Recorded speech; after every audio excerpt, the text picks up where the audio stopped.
दुर्लभ संयोग से भरा हुआ है।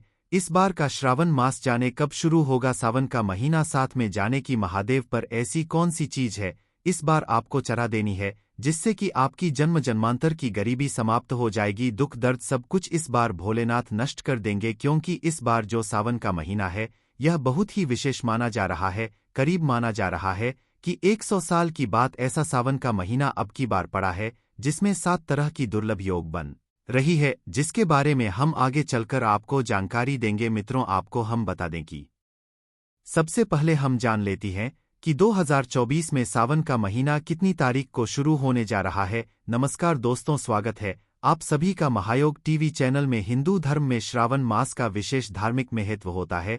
इसे साल का सबसे पवित्र महीना माना जाता है। श्रावण में भगवान शिव और माता पार्वती की पूजा बहुत श्रद्धा और भक्ति भाव से की जाती है। आइए इस लेख में श्रावण मास 2024 से जुड़ी सभी जानकारियों के विस्तार से जानते हैं।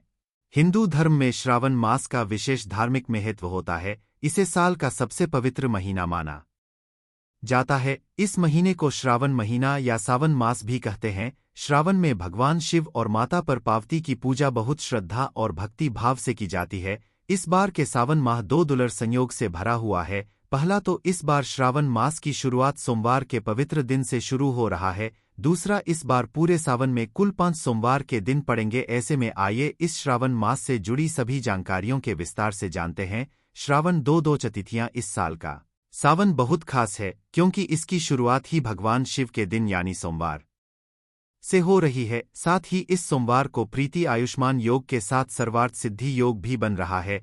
इसको लेकर ऐसी मान्यता है कि जो भी इस योग में पूजा करता है उसको भगवान शिव से कई गुना फल की प्राप्ति होती है। इस साल का श्रावण मास 21 जुलाई 2024 से शुरू होगा और 30 दिन यानी लगभग 1 महीने बाद 19 अगस्त 2024 को खत्म होगा। जल्द ही सावन का महीना शुरू होने वाला है। इस माह में भगवान शिव को प्रसन्न करने के लिए शिव भक्तों के द्वारा विधि विधान से पूजा अर्चना की जाती है। साथ ही सावन सोमवार का व्रत रखा जाता है। इस पूरे माह में देश भर के शिव मंदिरों में भक्तों की काफी भीड़ देखने को मिलती है। मान्यता है कि जो कोई भक्त सावन माह में विधि पूर्वक पूजा करता है उसे महादेव का आशीर्वाद प्राप्त होता है। सावन में सोमवार का व्रत रखने से अविवाहित लड़कियों को योग्य वर प्राप्त होता है और शादीशुदा जातकों का वैवाहिक जीवन सुखमय होता है। सावन सोमवार व्रत से व्यक्ति के सभी पाप नष्ट हो जाते हैं। हिंदू धर्म में भगवान शिव शंकर को सभी देवों में उच्च स्थान प्राप्त है, इसलिए वे देवाधिदेव महादेव कहलाते हैं। शिवजी की कृपा पाने के लिए सावन का महीना सबसे उत्तम माना जाता है। ऐसे में इस माह आप उनकी पसंदीदा चीजें अर्पित करके शिव शंभू की कृपा पा सकते हैं। आइए जानते हैं कि शिव जी को प्रसन्न करने के लिए सावन माह में कौन सी चीजें अर्पित करनी चाहिए। जल। शिव पुराण में कहा गया है कि भगवान शिव ही स्वयं जल है। शिव पर जल चढ़ाने का महत्व भी समुद्र मंथन की कथा से जुड़ा है। अग्नि के समान विष पीने के बाद शिव का कंठ एकदम नीला पड़ गया था। विष की उष्णता को शांत करके शिव को शीतलता प्रदान करने के लिए समस्त देवी देवताओं ने उन्हें जल अर्पित किया, इसलिए शिव पूजा में जल का विशेष महत्व है। बिल्वपत्र भगवान के 3 नेत्रों का प्रतीक है। बिल्वपत्र 3 पत्तियों वाला बिल्वपत्र शिवजी को अत्यंत प्रिय है। प्रभु आशुतोष के पूजन में अभिषेक व बिल्वपत्र का प्रथम स्थान है। ऋषियों ने कहा है कि बिल्वपत्र भोले भंडारी को चढ़ाना एवं 1 करोड़ कन्याओं के कन्यादान का फल एक समान है। भगवान के 3 नेत्रों का प्रतीक है। बिल्वपत्र हमारे घर के आसपास अक्सर कई प्रकार पौधे अपने आप पनप जाते हैं जिन्हें हम अक्सर अनुपयोगी मानते हुए नजरअंदाज कर देते हैं। कुछ ऐसा ही आग का पौधा होता है जिसे आकड़ा या फिर अको आदि कहा जाता है। सामान्य सा लगने वाला यह पौधा न सिर्फ धार्मिक दृष्टि से बल्कि ज्योतिषीय दृष्टि से भी बहुत मायने रखता है। इस पौधे में न सिर्फ ईश्वरीय आशीर्वाद दिलाने की बल्कि हमारे आसपास की नकारात्मक ऊर्जा को दूर करने की शक्ति समाहित होती है। आइए आग के पौधे और इसके फूल से जुड़े सरल धार्मिक एवं ज्योतिष उपाय। विष को पीकर नीलकंठ कहलाने वाले भगवान शिव की पूजा में इस जहरीले पौधे के फूल को चढ़ाने का बहुत महत्व है। मान्यता है कि पूजा में आग का पुष्प चढ़ाने पर भगवान शिव शीघ्र ही प्रसन्न होकर अपने भक्तों की मुराद पूरी करते हैं। यही कारण है कि भक्तगण पूजा में अपने आराध्य महादेव को विशेष रूप से आग के पुष्प की माला पहनाते हैं। आग का पौधा सिर्फ महादेव ही नहीं बल्कि देवताओं में प्रथम पूजनीय माने जाने वाले गणपति की पूजा में भी विशेष रूप से प्रयोग लाया जाता है। आग के पौधे की जड़ में कई बार जब भगवान श्री गणेश की प्रतिकृति दिखाई देती है तो उसे पूरे श्रद्धा भाव से घर में लाकर अभिमंत्रित करके स्थापित करना चाहिए। इसे श्वेतार्क गणपति कहते हैं। श्वेतार्क गणपति की प्रतिदिन विधि विधान पूजा करने पर साधक की सभी मनोकामनाएं शीघ्र ही पूरी होती है। ज्योतिष के अनुसार यदि किसी व्यक्ति को अक्सर किसी बुरी नज़र का खतरा बना रहता है तो शिव कृपा दिलाने वाले आग के पौधे की जड़ को सोमवार के दिन पूजित एवं शिव मंत्र से अभिमंत्रित करने के बाद किसी ताबीज में डालकर किसी काले धागे के साथ धारण करना चाहिए। ज्योतिष के अनुसार यदि आग का पौधा घर के सामने हो तो उसे शुभ फलों को दिलाने वाला माना जाता है। मान्यता है कि जिस भी घर के आसपास यह पौधा होता है उसके यहाँ किसी भी प्रकार की नकारात्मक ऊर्जा का दुष्प्रभाव नहीं होता है, हमेशा सकारात्मक ऊर्जा और सुख समृद्धि बनी रहती है। आग का पुष्प सिर्फ शिव को ही नहीं बल्कि भगवान शनिदेव को भी अत्यंत पसंद है। ऐसे में यदि आपकी कुंडली में शनि दोष हो तो उसे दूर करने के लिए आप शनिवार के दिन शनिदेव की पूजा में आग के पुष्प अवश्य चढ़ाएं। धतूरा भगवान शिव को धतूरा भी अत्यंत प्रिय है। इसके पीछे पुराणों में जहां धार्मिक कारण बताया गया है वहीं इसका वैज्ञानिक आधार भी है। भगवान शिव को कैलाश पर्वत पर रहते हैं। यह अत्यंत ठंडा क्षेत्र है जहां ऐसे आहार और औषधि की जरूरत होती है जो शरीर को ऊष्मा प्रदान करें। वैज्ञानिक दृष्टि से धतूरा सीमित मात्रा में लिया जाए तो औषधि का काम करता है और शरीर को अंदर से गर्म रखता है, जबकि धार्मिक दृष्टि से इसका कारण देवी भागवत पुराण में बत गया है। इस पुराण के अनुसार शिव जी ने जब सागर मंथन से निकले हलाहल विष को पी लिया तब वह व्याकुल होने लगे। तब अश्विनी कुमारों ने भांग धतूरा बेल आदि औषधियों से शिव जी की व्याकुलता दूर की। उस समय से ही शिव जी को भांग धतूरा प्रिय है। शिवलिंग पर केवल धतूरा ही ना चढ़ाएं बल्कि अपने मन और विचारों की कड़वाहट भी अर्पित करें। भांग शिव हमेशा ध्यान मग्न रहते हैं। भांग ध्यान केंद्रित करने में मददगार होती है, इससे वे हमेशा परमानंद में रहते हैं। समुद्र मंथन में निकले विष का सेवन महादेव ने संसार की सुरक्षा के लिए अपने गले में उतार लिया। भगवान को औषधि स्वरूप भांग दी गई, लेकिन प्रभु ने हर कड़वाहट और नकारात्मकता को आत्म किया, इसलिए भांग भी उन्हें प्रिय है। भगवान शिव को इस बात के लिए भी जाना जाता है कि इस संसार में व्याप्त हर बुराई और हर नकारात्मक चीज को अपने भीतर ग्रहण कर लेते हैं और अपने भक्तों की विष से रक्षा करते हैं। कर्पूर भगवान शिव का प्रिय मंत्र है। कर्पूर गौरम करुणावतारं, यानी जो कर्पूर के समान उज्ज्वल है।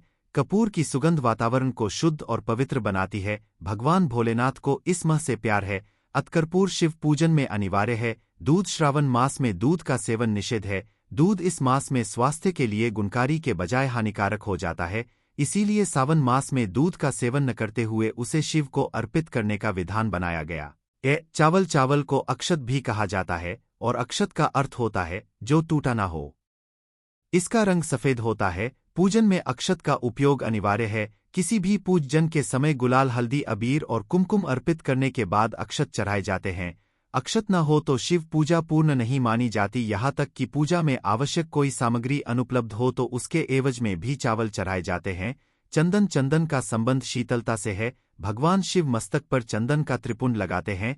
चंदन का प्रयोग अक्सर हवन में किया जाता है और इसकी खुशबू से वातावरण और खिल जाता है। यदि शिवजी को चंदन चढ़ाया जाए तो इससे समाज में मान सम्मान, यश बढ़ता है। भस्म, इसका अर्थ पवित्रता में छिपा है। वह पवित्रता जिसे भगवान शिव ने एक मृत व्यक्ति की जली हुई चिता में खोजा है, जिसे अपने तन पर लगाकर वे उस पवित्रता को सम्मान देते हैं। कहते हैं शरीर पर भस्म लगाकर भगवान शिव खुद को मृत आत्मा से जोड़ते हैं। उनके अनुसार मरने के बाद मृत व्यक्ति को जलाने के पश्चात बची हुई राख में उसके जीवन का कोई कण शेष नहीं रहता, ना उसके दुख, ना सुख, ना कोई बुराई और ना ही उसकी कोई अच्छाई बचती है।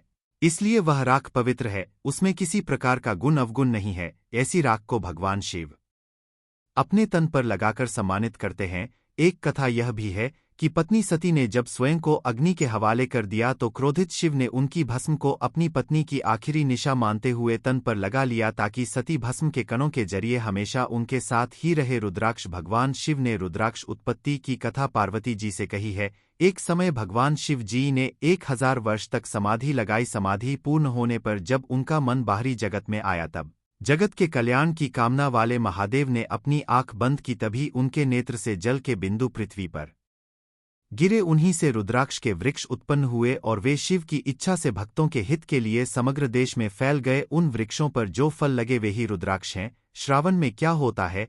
इस पावन मास में श्रद्धालु भगवान शिव और माता पार्वती की पूजा करते हैं।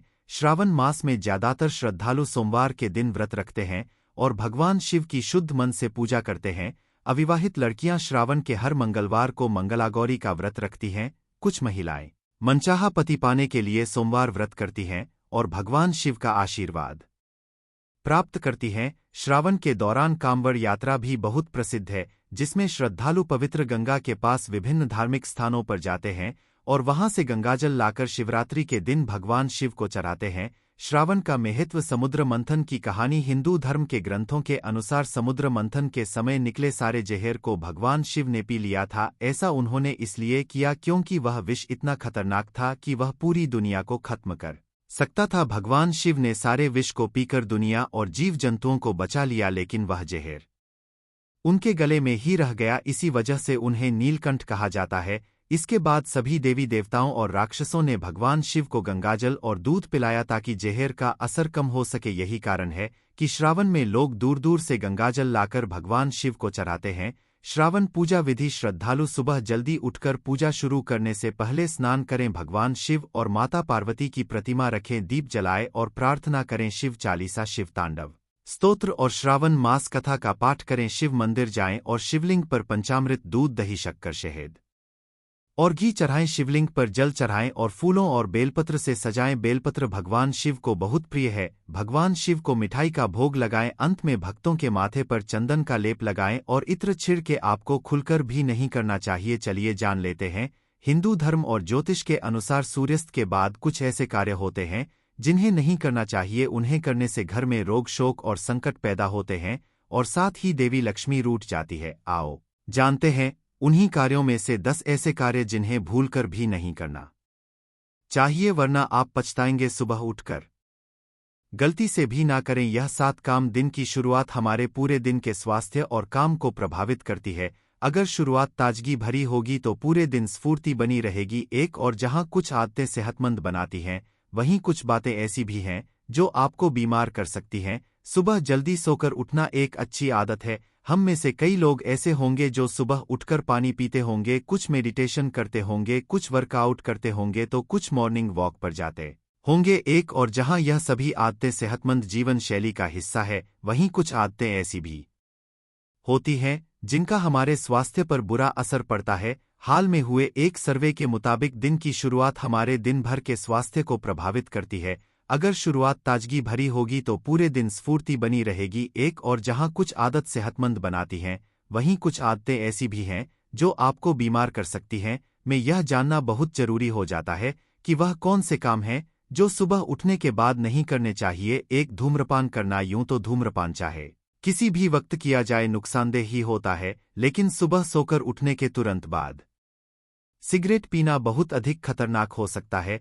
इससे कैंसर होने की आशंका बहुत अधिक बढ़ जाती है। 2, शराब पीना। कई लोग ऐसे होते हैं जो अपनी सुबह की शुरू शराब पीने से ही करते हैं। सुबह उठने के साथ ही शराब पीना सेहत के लिए बहुत नुकसानदेह होता है। 3, लड़ाई झगड़ा करना। दिन की शुरुआत सकारात्मक होनी चाहिए। सुबह उठने के साथ ही किसी के साथ उलझ जाना सही नहीं है। इससे दिन भर आपका मूड खराब ही बना रहेगा और आप किसी भी काम में अपना 100% नहीं दे पाएंगे। 4, मसालेदार खाना। सुबह के समय बहुत अधिक मसालेदार खाना खाने से परहेज करना चाहिए। सुबह के समय जितना हल्का और पौष्टिक खाना खा सकें उतना बेहतर। 5, कॉफ़ी पीना। दुनिया में ज़्यादातर लोग ऐसे हैं जो अपनी सुबह की शुरुआत कॉफ़ी के कप के साथ करते हैं, पर विशेषज्ञों की माने तो सुबह कॉफ़ी पीने से कोर्टिसोल, एक हार्मोन का नाम जो प्रोटीन और कार्बोहाइड्रेट के मेटाबॉलिज्म में सक्रिय भूमिका निभाता है, लेवल बढ़ जाता है। काम की शुरुआत करने के बाद कॉफ़ी का सेवन करना फ़ायदेमंद रहता है।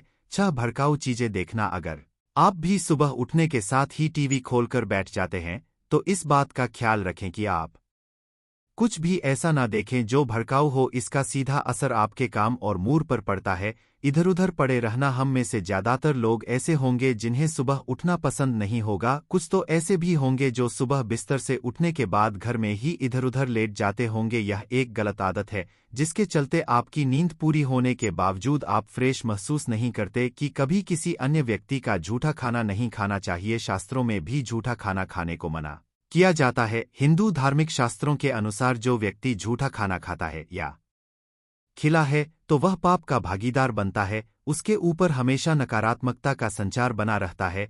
इसी के साथ शास्त्रों में यहाँ तक बताया गया है कि पत्नी को अपने पति का झूठा खाना ग्रहण नहीं करना चाहिए। शास्त्रों में से पाप की श्रेणी में रखा जाता है। ऐसे में कभी भी पत्नी को पति का झूठा खाना ग्रहण नहीं करना चाहिए। तो इसी के साथ दोस्तों जानते हैं भोजन के कई और नियमों के बारे में। नंबर 1, भोजन से पूर्व अन्य देवता अन्नपूर्णा माता की स्तुति करके उनका धन्यवाद देते हुए तथा सभी को भोजन प्राप्त हो ईश्वर से ऐसी प्रार्थना करके भोजन करना चाहिए। भोजन बनाने वाला स्नान करके ही शुद्ध मन से मंत्र जाप करते हुए रसोई में भोजन बनाए और सबसे पहले 3 रोटियां, 1 गाय, 1 कुत्ते और 1 कोई हेतु अलग निकालकर फिर अग्निदेव को भोग लगाकर ही घर वालों को खिलाएं। भजन किचन में बैठकर कि सभी के साथ करें। प्रयास यही रहना चाहिए कि परिवार के सभी सदस्यों के साथ मिलजुल कर ही भोजन किया जाए। नियम अनुसार अलग अलग भोजन करने से पारिवारिक सदस्यों में प्रेम और एकता कायम नहीं हो पाती। दोस्तों नंबर 2, भोजन समय प्रति और साइन ही भोजन का विधान है, क्योंकि पाचन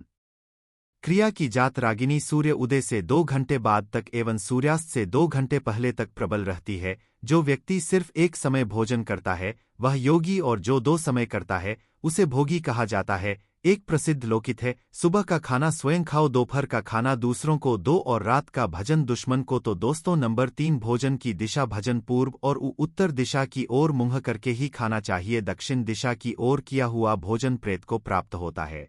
पश्चिम दिशा की ओर किया हुआ भोजन खाने से रोगों में वृद्धि होती है। दोस्तों नंबर 4, ऐसे में ना करें भोजन। श्रेया पर हाथ पैर रखकर टूटे फूटे बर्तनों में भोजन नहीं करना चाहिए। मालू मूत्र का वेग होने पर के माहौल में अधिक शोर में पीपल वट वृक्ष के नीचे भोजन नहीं करना चाहिए और उसे हुए भोजन की कभी निंदा नहीं करनी चाहिए। ईश है, क्रोध, लाभ, रोग, दिन भाग के साथ किया हुआ भजन कभी पचता नहीं है। दोस्तों नंबर 5, भोजन ना करें वरिष्ठ। भजन कभी ना करें बहुत तीखा या बहुत मीठा। भोजन ना करें किसी के द्वारा छोड़ा हुआ भोजन ना करें। आधा खाया हुआ फल, मिठाइयाँ आदि पुणे नहीं खानी चाहिए। खाना छोड़कर उठ जाने पर दोबारा भोजन नहीं करना चाहिए। जो ढिंढोरा पीटकर खिला रहा हो वहां कभी ना खाए। पशु या कुत्ते, कछुआ श्रद्धा का निकला अंदर युक्त भरोसा गया भोजन भी ना करें। तो दोस्तों यह है कुछ वास्तु के नियम जो हमें अपनी जिंदगी में जरूर अपने चाहिए। घर में सुख शांति बनाए रखनी है तो महिलाएं ना करें यह गलतियां। कई बार घर की महिलाएं ना चाहकर भी कुछ ऐसी गलतियां करती हैं जिसका सीधा असर की सुख शांति पर पड़ता है। आइए जाने क्या वह गलतियां और इनसे कैसे बचे। कहा जाता है कि किसी भी घर की प्रगति के लिए उस घर की महिला ही जिम्मेदार होती है। महिलाओं की तुलना मां लक्ष्मी से की जाती है क्योंकि घर में उनके द्वारा किए गए अच्छे कर्मों से मां लक्ष्मी प्रसन्न होकर अपनी कृपा दृष्टि बनाए रखती हैं। वहीं दूसरी तरफ कई बार महिलाओं से जाने अनजाने में कुछ ऐसी गलतियां हो जाती हैं जो घर की सुख शांति को नष्ट कर देती हैं। आइए आपको बताते हैं कि कौन सी वह गलतियां हैं जो महिलाओं को नहीं करनी चाहिए। घर की सफाई ना रखना। घर की साफ सफाई महिलाओं की जिम्मेदारी होती है। कई बार महिलाएं इस जिम्मेदारी को बखूबी निभा नहीं पाती हैं और घर में गंदगी इकट्ठा होने लगती है। घर में जगह जगह पर जाले लग जाते हैं या फिर घर के कोनों में कूड़ा इकट्ठा होता है। ऐसा करने से घर की शांति भंग होने लगती है और घर में नकारात्मक ऊर्जा का वास हो जाता है। महिलाओं को चाहिए कि घर की सुख शांति बनाए रखने के लिए रोज सफाई करें और जाले ना लगने दें। बिना स्नान किचन में प्रवेश। आजकल की व्यस्त जीवन शैली में महिलाओं को सुबह किचन में प्रवेश करते समय यह ध्यान नहीं होता है कि किचन में प्रवेश करने से पूर्व स्नान कर ले। कहा जाता है कि किचन मंदिर के समान होता है, इसलिए खाना बनाने से पूर्व स्नान जरूर करना चाहिए। ऐसा ना करने से अशुद्ध भोजन बनता है